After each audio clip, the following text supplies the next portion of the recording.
Hello, YouTube. This is Mike from Cincinnati. How are you today?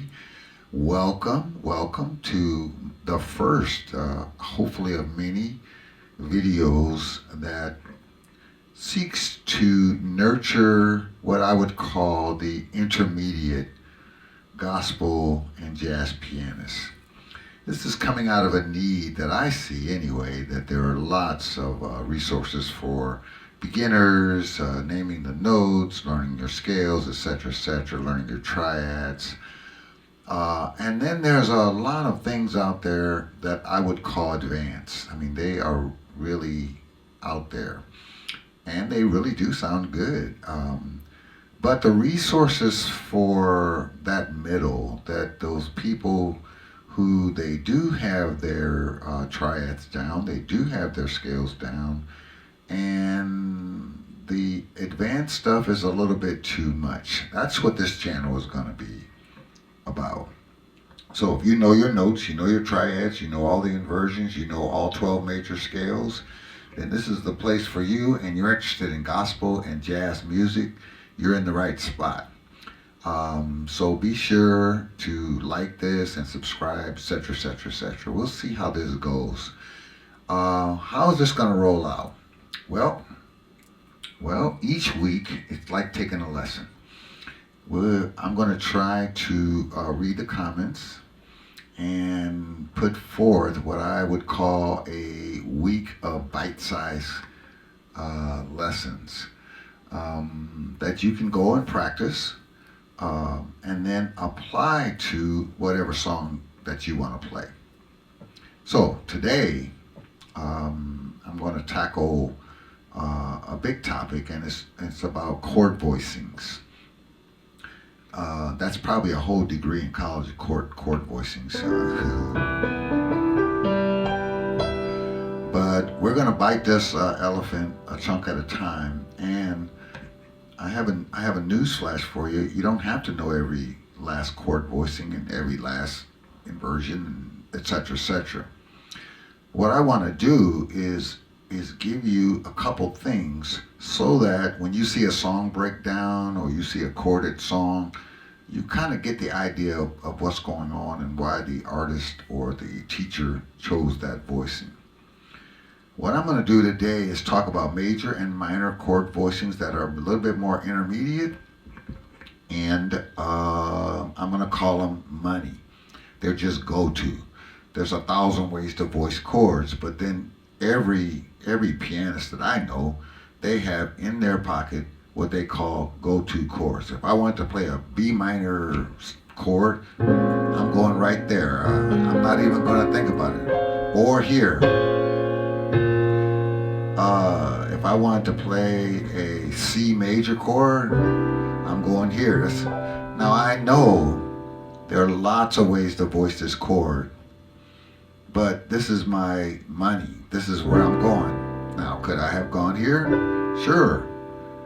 But this is where I'm going, and this is the subject of the next few minutes. So, let's start with major chords, and let's voice a major triad here, and make it a major 7. This is stuff you should already know, and now we're going to make it a major 9. Okay, so those are the notes that are involved here. So now I'm going to lose the root. So what am I left with? I'm left with an E minor 7. So, rules apply here that you can kind of remember. If I take a C major chord, make it a 7, add the 9, lose the root, I go to the third of the chord, and in my mind, I'm going to switch major to minor. Okay, so let's do that in another key. Let's go D flat major, 7, right, 9. Lose the root, what do you got? The third of the chord in minor, F minor 7th in this case. So, hopefully you get the idea. I'm going to do it one more key and then you run with it. Let's do A flat, triad, major 7, 9, Lose the root. What do you got? The third of the chord in minor. A major chord has just become minor. It's like a C minor 7 over A flat. That gives you the A flat major 9 sound. Now on your left hand, most people play octaves and with a fifth. That's fine. You can play octaves with a 9. That's a nice voicing. But what we're after is that right hand voicing. Okay? So let's go back to C again. So now we know E minor 7 over C gives us that richer sound that we're after as intermediates. It gives us that C major 9 sound. Now, actually, this is one of my money voicings right here. Right there. So, in essence, I'm thinking root is in C, root 5th. You can add the 5th if you like to fill it out. Root. And an E minor 7th in my right hand. Okay, the other money voicing that I use all the time is I just use a second inversion of this. So I'm going to take these 2 notes up here and put them down there, and I'm going to end up with this. Now that's serious money. I play that all the time. Now look at that right hand. Can you see that it's still an E minor 7 over C?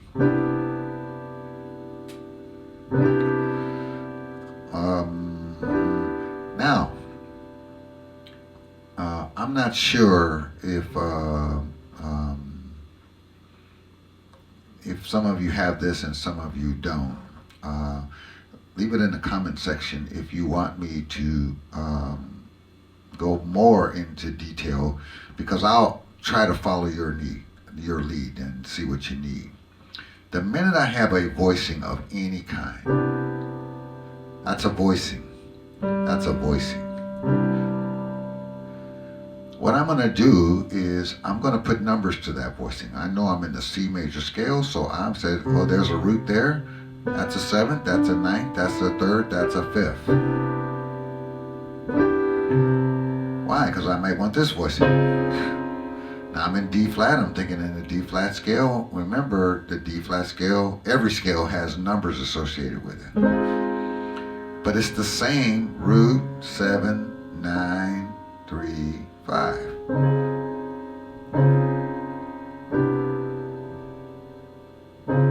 And I could do that in any key I want, as long as I know my scale degrees.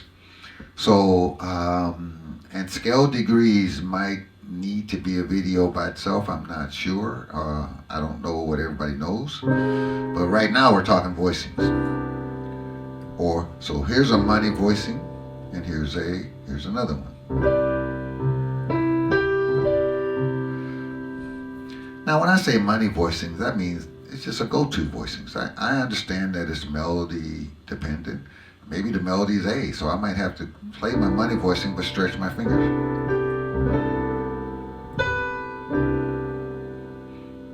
But it's like stock. It's like I need a major voicing.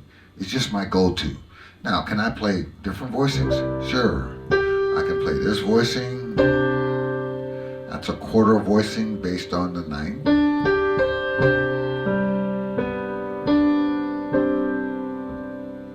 Sure. That's a perfectly, matter of fact, that's a nice voicing. Matter of fact, that's a perfectly acceptable voicing for C major 9. But here is my personal go-to. Okay, so remember I said I go to the 3rd of the chord and I flip it. If it's major, I make it minor. If it's minor, I make it major. So that's a C. So let's say I'm playing a song and the chord progression is going from the 1 to the 4. Quite common. C, what's the 4 in the key of C? F is. So I can voice those chords like this.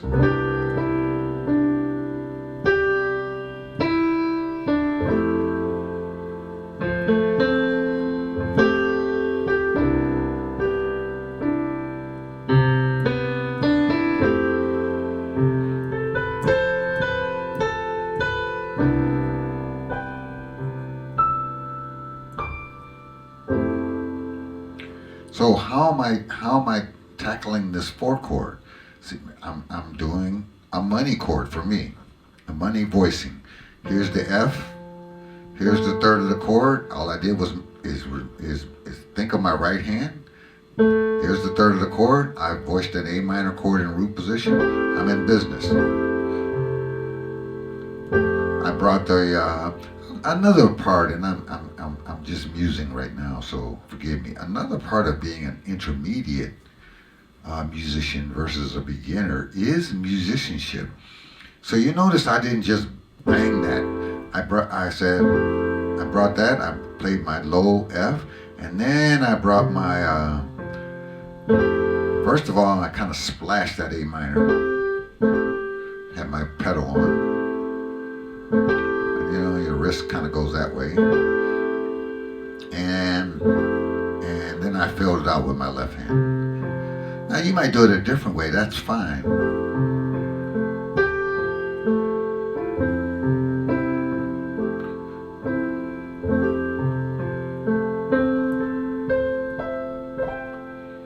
So musicianship is your ear just telling you that it sounds good, that it's a function of loud and soft and how hard you push and how. Now back to the voicing. So you notice I chose to voice lead that C was here, but F was here. Now what if C was here? I can bring F here. Is that making any sense? Now I'm playing A minor in second inversion. And I tend to gravitate as far as my stock, my go-to voicings. Either I'm speaking of the third of the chord. In this case, that would be an E minor. I tend to gravitate, that E minor is either going to be in root position or it's going to be in second inversion. That's my go-to. Now I happen to know that there are 2 other inversions. I got it. And there are times I will use them. But let's say I'm just flying along or maybe it's a song I don't know that well, or I'm just trying to hang on, you know, we've all been there. Then I'm going to go to my rock voicings, my stock voicings. So those are major voicings. Review. Take the root, go to the third of the chord. If it's major, then your right hand is thinking minor. I happen to prefer either root position minor or second inversion. So now your task is to take one of these inversions. Eventually you're going to get both of them, but now let's take it around the circle of fourths. So you're going to end up, and you can go slow. There's C. Here's F. B flat. E flat. A flat. D flat. G flat, B,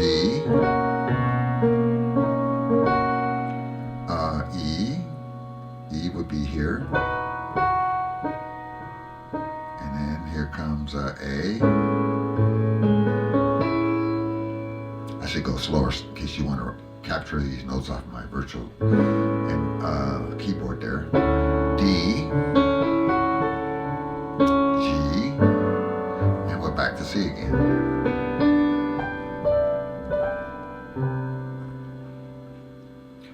Now, every one of those that I just played was a 1 being hit.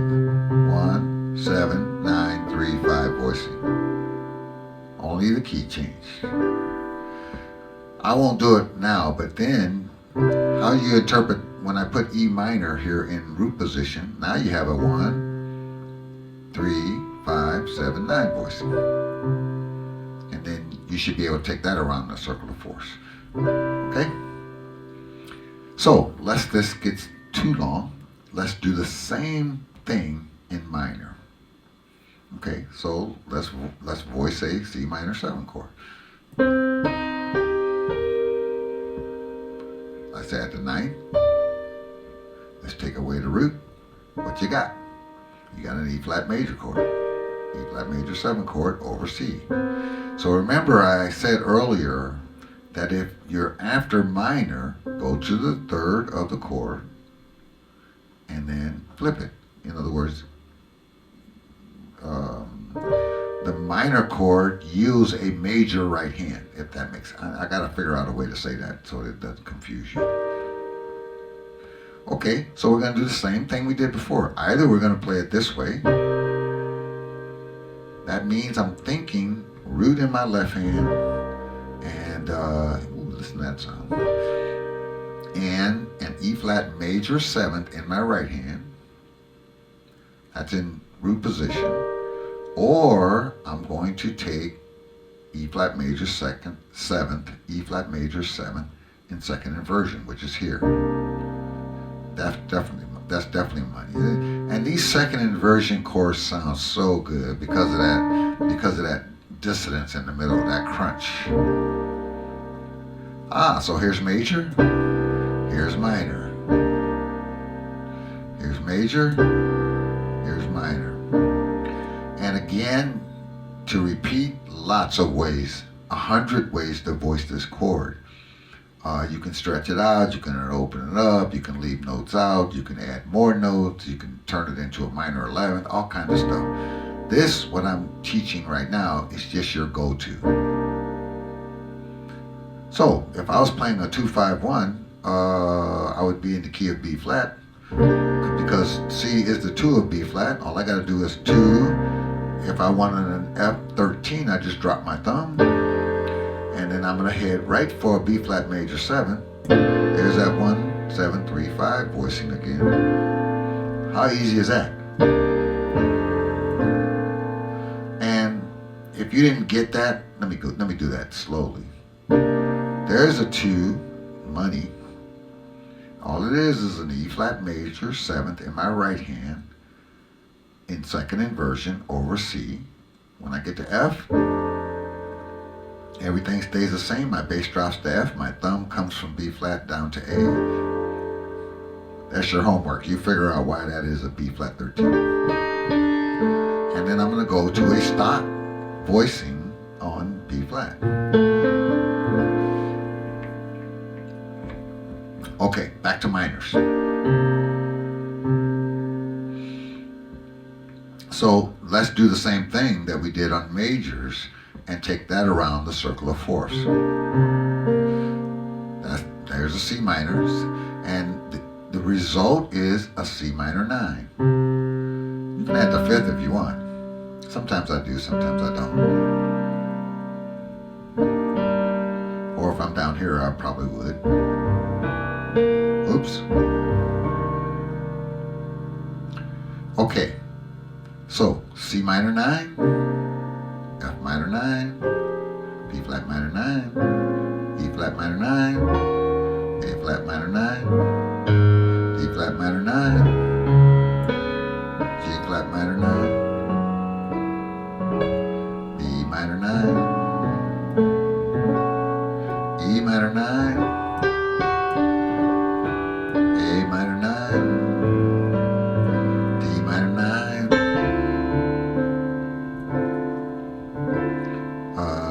G minor 9, back to C minor 9. Okay, so our intent today was to improve our sounds. Remember, if you're playing in triads, you're going to be playing your major chords like this.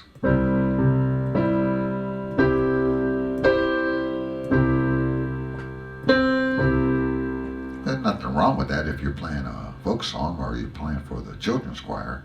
But if you're playing for the adult choir and the chord is calling for C major 7, then you might want to do this. If it's calling for a minor,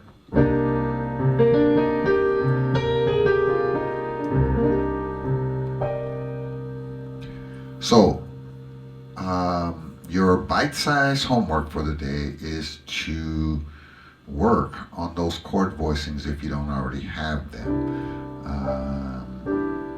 Here's C major 7, and here's the other one. And you could work on this one and then save this one for next week, but if you're ambitious, work on both of them. Now, either, your choice, either take it up,